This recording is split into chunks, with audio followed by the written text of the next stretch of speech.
नमस्कार, आप देख रहे हैं न्यूज 24 की एक खास पेशकश। आपके साथ मैं हूं अभिलाषा पाठक। ज्ञानवापी और मथुरा के बाद मध्य प्रदेश की भोजशाला में भी पूजा और नमाज का विवाद अदालत तक पहुंच गया है। आज देखिए भोजशाला का विवाद, इतिहास और आज की डिस्कवरी।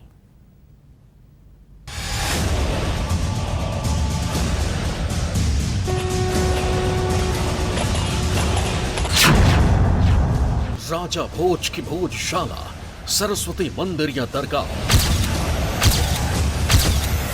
धार में बनी इसी भोजशाला को लेकर मां सरस्वती मंदिर और कमाल मौला मस्जिद को लेकर विवाद तूल पकड़ रहा है। भोजशाला मंदिर या मस्जिद, सत्याग्रह, पूजा, नमाज या जिसे आप मस्जिद कह रहे हैं वो मस्जिद नहीं, कब्र है। पहले तो हमारा यहाँ पर लंगर चलता था, वो लंगर खाना हुआ, लंगर खाना से भोजनशाला हुआ और भोजनशाला से वो भोजशाला हो गया। खंभों पर यंत्र, फर्श पर श्लोक, कैसे लगी नित्य पूजा पर रोक।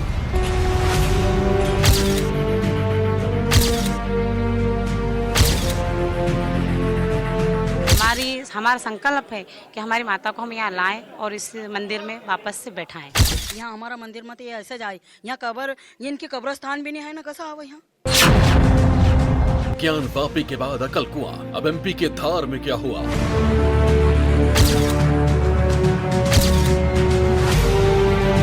इसी परिसर में अकल कुइया है, जिसको हम कहते हैं कि इसका पानी पीने से मूर्ख व्यक्ति भी बुद्धिमान हो जाता है। यज्ञशाला या खिलजी महल, भोजशाला का लंदन कनेक्शन।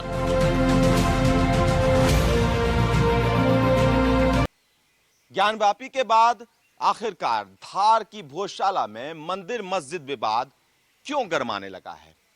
क्यों हिंदू इसे मां सरस्वती का मंदिर बता रहे हैं? वो मंदिर जो परमार वंश के राजा भोज ने 10वीं शताब्दी में बनवाया था। आखिरकार क्यों मुस्लिम इसे कमाल मौला की मस्जिद बता रहे हैं? वो कमाल मौला जो 12वीं शताब्दी में यहां आए थे, जिनकी कब्र यहां पर है। आखिरकार इन तमाम सवालों के जवाब इसी भोजशाला में छिपे हैं, जिनकी तलाश में हम यहां पहुंचे हैं। भोजशाला या भोजनशाला, अब इस राज से खुलेगा ताला। पहले तो हमारा यहाँ पर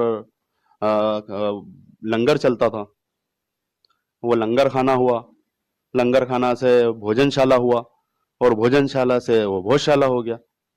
अब वो हुआ, हम तो खाना खिला के लोगों को, गरीबों को खाना खिला के फंस गए इसमें।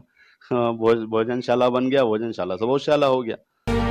ये भोजशाला के 84 राज की डिस्कवरी है, क्योंकि मध्य प्रदेश के धार में 1000 साल पुरानी राजा भोज की बनाई भोजशाला पर विवाद अदालत तक पहुंच गया है। हिंदू पक्ष का दावा है कि भोजशाला सरस्वती देवी का ऐतिहासिक मंदिर है। यहाँ राजा भोज की बनवाई यज्ञशाला है। यह वो स्थान है जहाँ संस्कृति के आचार्य अध्ययन करते थे। यहाँ संस्कृत में लिखे गए कला, साहित्य, नाटक और संगीत के 84 अद्भुत ग्रंथों की रचना हुई। लाल बलुआ पत्थर से बनी भोजशाला का हर स्तंभ, छत और दीवार पर हिंदू धर्म के चिन्ह हैं। लेकिन यहाँ हिंदू सप्ताह में सिर्फ एक दिन वाग देवी की पूजा कर पाते हैं।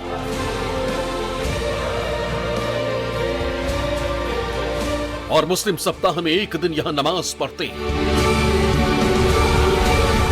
भोजशाला के इसी स्थान पर हफ्ते के 5 दिन छोड़कर हर एक मंगलवार को यहाँ सुबह के वक्त हनुमान चालीसा का पाठ किया जाता है।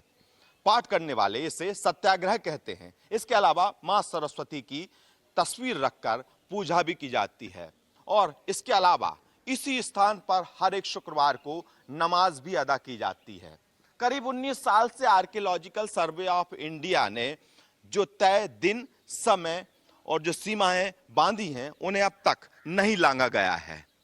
लेकिन अगर बात की जाए तो ज्ञानवापी को लेकर जिस तरह से विवाद छिड़ा, उसके बाद भोजशाला में मां सरस्वती का मंदिर बताकर इसे हिंदुओं को पूरी तरह सौंपने और मुस्लिमों की एंट्री और नमाज पर पाबंदी की मांग के साथ हिंदू फ्रंट फॉर जस्टिस ने हाईकोर्ट का दरवाजा खटखटाया है।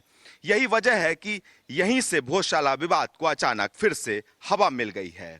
मध्य प्रदेश हाईकोर्ट की इंदौर खंडपीठ ने इस याचिका को स्वीकार भी कर लिया है। इसके बाद कोर्ट ने केंद्र सरकार, मध्य प्रदेश सरकार, archaeological survey of India, Madhya Pradesh पुरातत्व विभाग, मौलाना कमाल वेलफेयर सोसाइटी, भोजशाला समिति, धार कलेक्टर, धार पुलिस अधीक्षक को इस संबंध में नोटिस जारी किए हैं।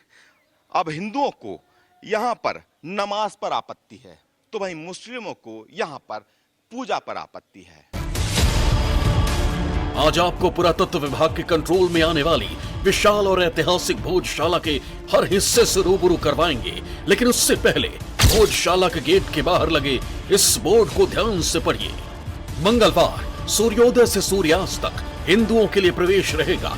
शुक्रवार दोपहर 1 बजे से 3 बजे तक केवल नमाजियों के लिए प्रवेश।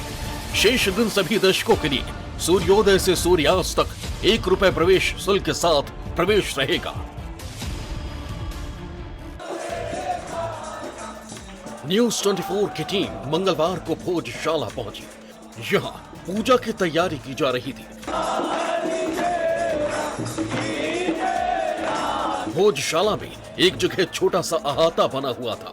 वहां एक अष्ट कमल के चिन्ह के नीचे वाग्देवी की तस्वीर रखकर पूजा अर्चना की जा रही थी। पहले सरस्वती वंदना हुई, फिर हनुमान चालीसा और उसके बाद कुछ भजन।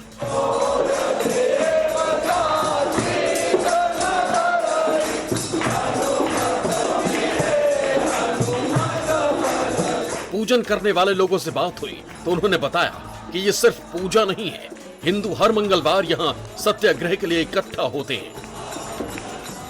हफ्ते के हर एक मंगलवार को भोजशाला में इसी तरह हनुमान चालीसा का पाठ होता है, सरस्वती वंदना होती है, राष्ट्रगीत गाए जाते हैं, जिसे सत्याग्रह भी कहा जाता है। पूजा अर्चना करते हुए वो तस्वीर भी दिखाता हूँ कि यहाँ किस तरह से हिंदू लोग यहाँ पर पहुँचते हैं। और अगर देखेंगे तो ठीक सामने आपको यहाँ पर हनुमान चालीसा का पाठ करते हुए नजर आ जाएंगे।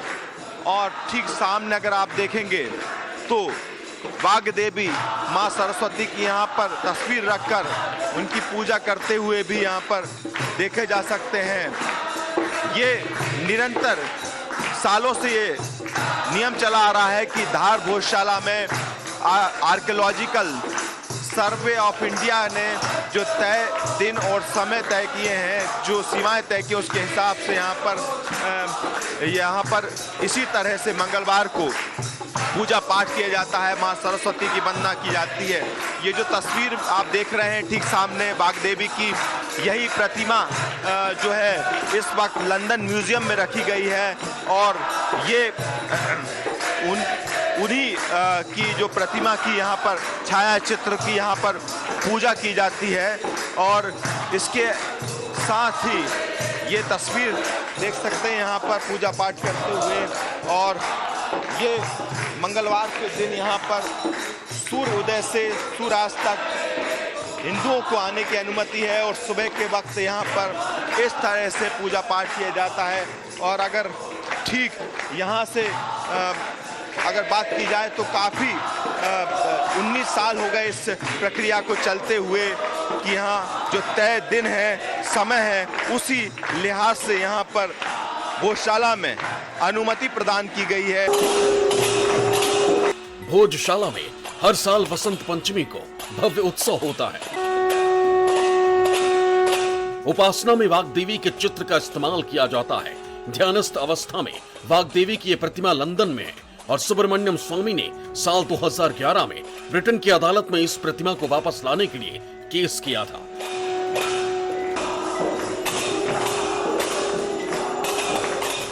वाग्देवी की यह प्रतिमा भूरे रंग के स्फटिक से बनी है और इस प्रतिमा को विश्व के सबसे सुंदर कलाकृतियों में से एक माना जाता है। शुक्रवार के दिन इसी जगह पर मुस्लिम यहाँ इकट्ठे होकर इसी जगह पर नमाज अदा करते हैं। ये खुला जो मैदान है, इन स्तंभों के बीच में यहाँ बैठकर नमाज की जाती है। और ठीक इसी को लेकर अब यहाँ विवाद की स्थिति बन चुकी है। हिंदू पक्ष का दावा है कि जहां वो हर मंगलवार पूजा करते हैं, वो वही स्थान है जहां अष्टकमल के चिन्ह के नीचे वाग देवी की प्रतिमा थी। लेकिन हिंदू पक्ष का विरोध इस बात पर है कि शुक्रवार को इसी जगह खड़े होकर इसी स्थान पर नमाज भी पढ़ी जाती है। ये माँ सती का मंदिर है और यहाँ पर हम प्रति मंगलवार सत्याग्रह के रूप में दर्शन पूजन करने आते हैं। हनुमान चालीसा का पाठ होता है और सत्याग्रह आग्रह करते हैं यहाँ पर। हाँ, आपत्ति जाहिर तो है ही सही है, अब क्या करो, सरकार के अधीन है।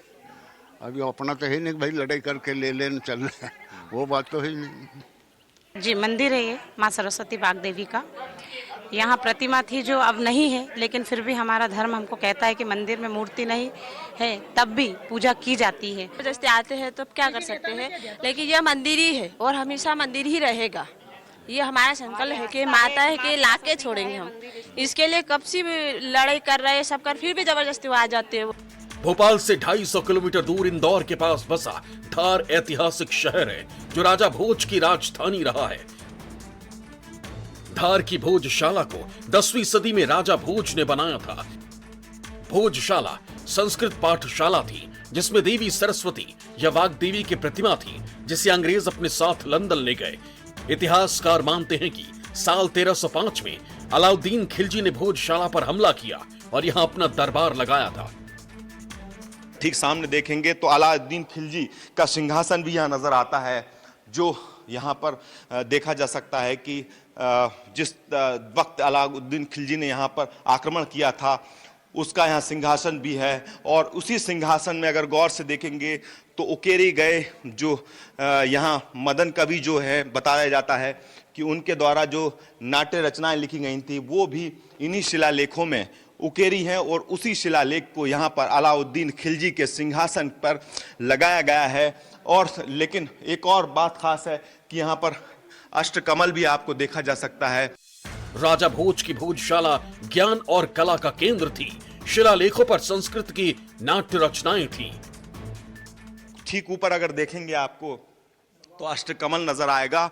ये मंदिरों में इस तरह के पौराणिक मंदिरों में, ऐतिहासिक मंदिरों में इस तरह की कलाकृति उकेरी जाती थी, वो यहाँ पर साफ नजर आती है। ठीक सामने ये सरस्वती जिन्हें बाग देवी का यहाँ पर बताया जाता है, इतिहासकार कहते हैं कि यहाँ प्रतिमा हुआ करती थी और प्रतिमा के पीछे जो पुष्प कमल होता है वो भी साफ देख सकते हैं। और इससे ऊपर भी यहाँ पर आप परमार वंश का जो चिन्ह है, प्राचीन चिन्ह है, जो वो यहाँ पर नजर आएगा, ऐसा इतिहासकार कहते हैं। लेकिन एक और जो यहाँ पर प्रतिमा जो थी वो इस वक्त लंदन के म्यूजियम है। यहाँ पर जब ब्रिटिश साम्राज्य के दौरान यहाँ खुदाई के दौरान प्रतिमा मिली थी, उसके बाद उसे म्यूजियम में ले जाया गया।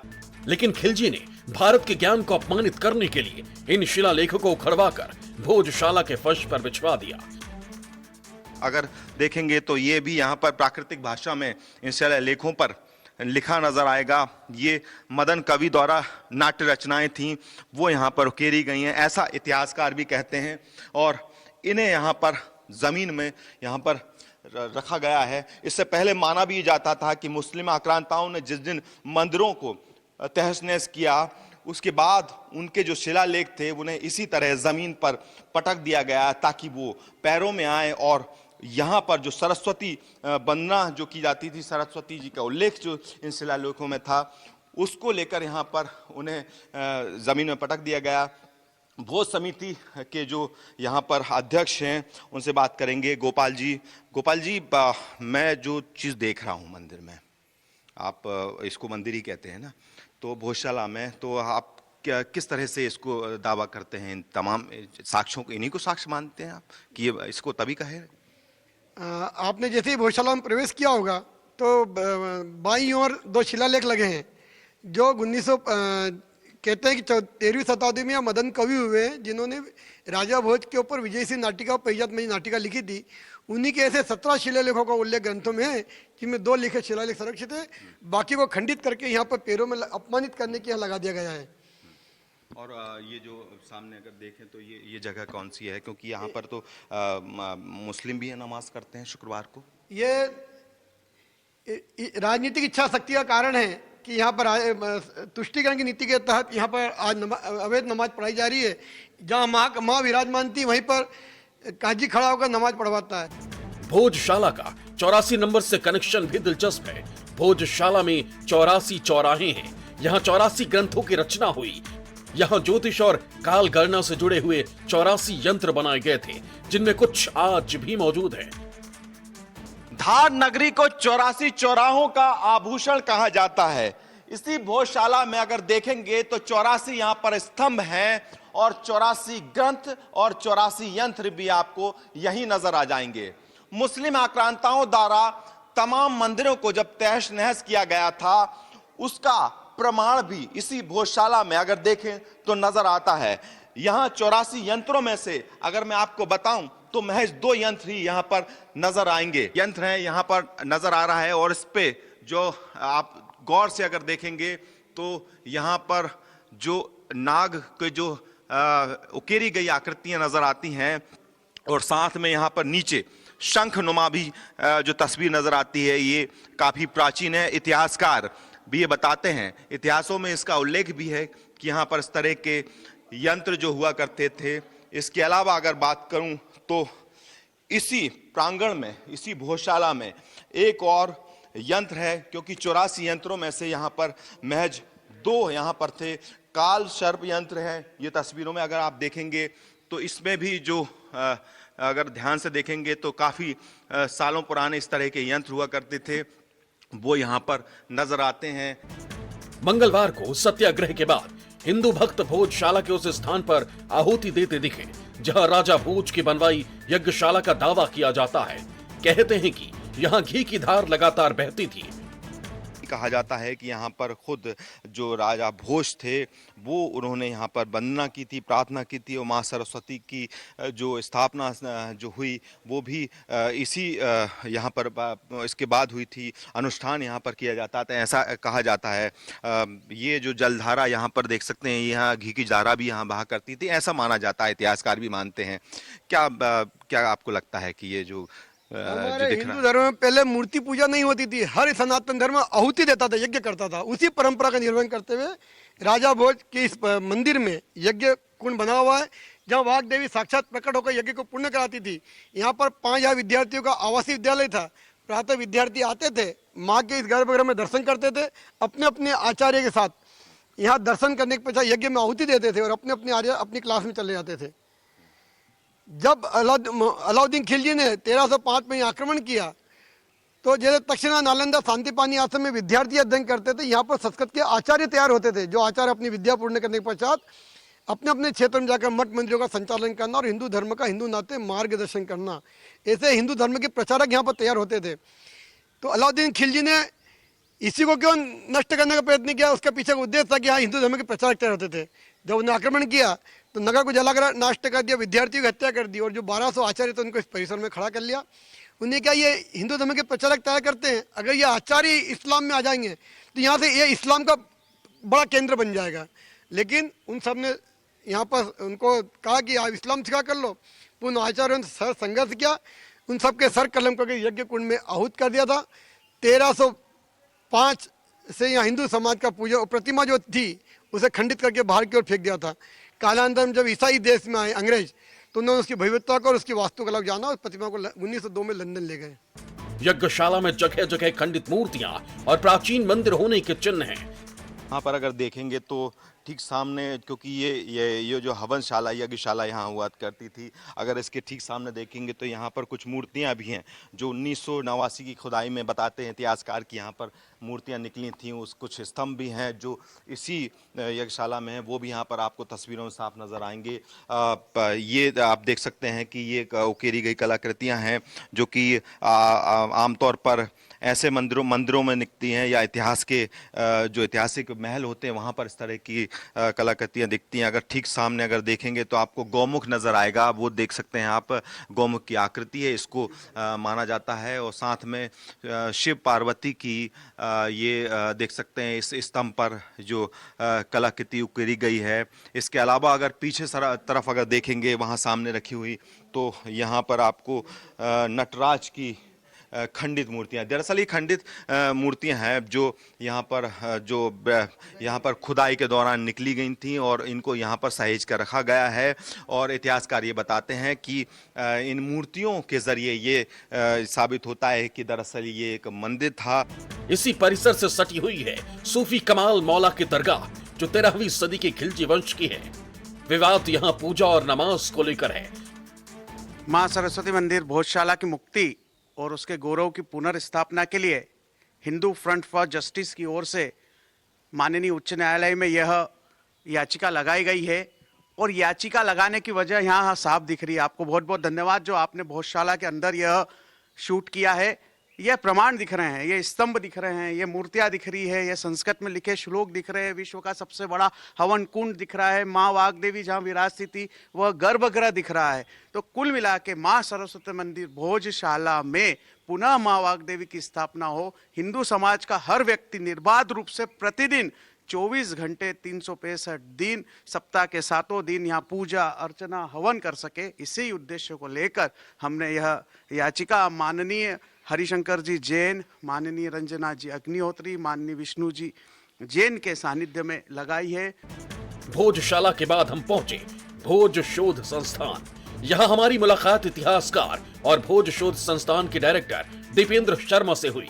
उन्होंने हमें भोजशाला का प्रमाणिक इतिहास बताया।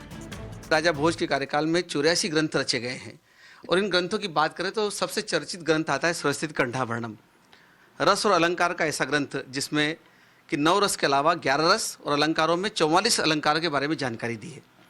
इतना ही नहीं, राजा भोज ने एक भोजशाला बनवाई थी जिसमें देश भर के विद्वान आकर साहित्य सृजन का काम करते थे और उन्होंने एक प्रतिमा की स्थापना की थी भोजशाला में, जिसको हम कहते हैं वाग्देवी की प्रतिमा है।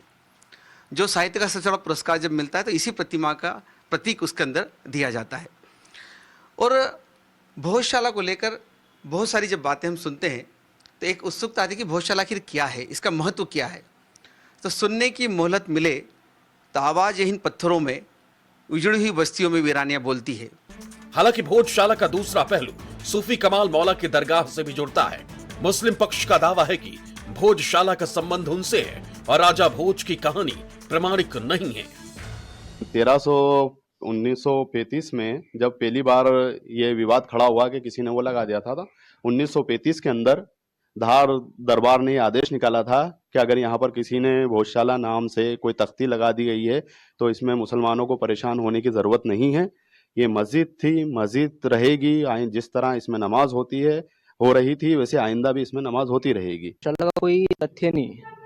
भोजशाला शब्द जो है इसकी उत्पत्ति 1935 में यहाँ पर दीवान थे नाटकर करके, उनके द्वारा लिया गया पहली बार शब्द है। इसके पहले भोजशाला शब्द कहीं पर मौजूद नहीं, इसलिए आप वहाँ पर नमाज अदा कर। उन ऐतराज तो नहीं है वो लोग अगर मंगलवार को? बिल्कुल ऐतराज, वो ऐतराज कर रहे हैं, उन पे भी ऐतराज रहेगा ना।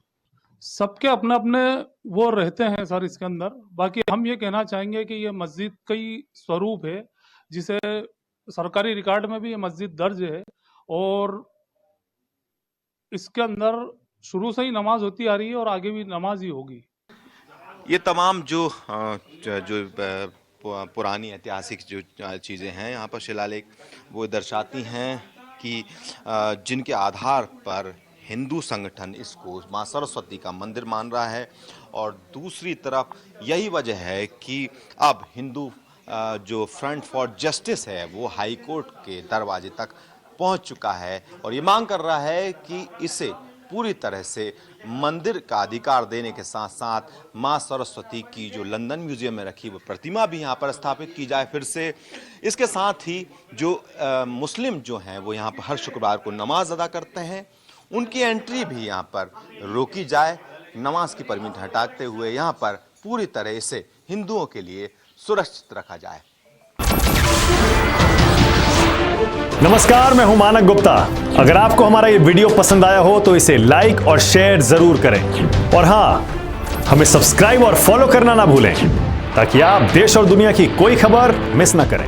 तो जुड़े रहिए हमारे साथ और देखते रहिए न्यूज़ 24।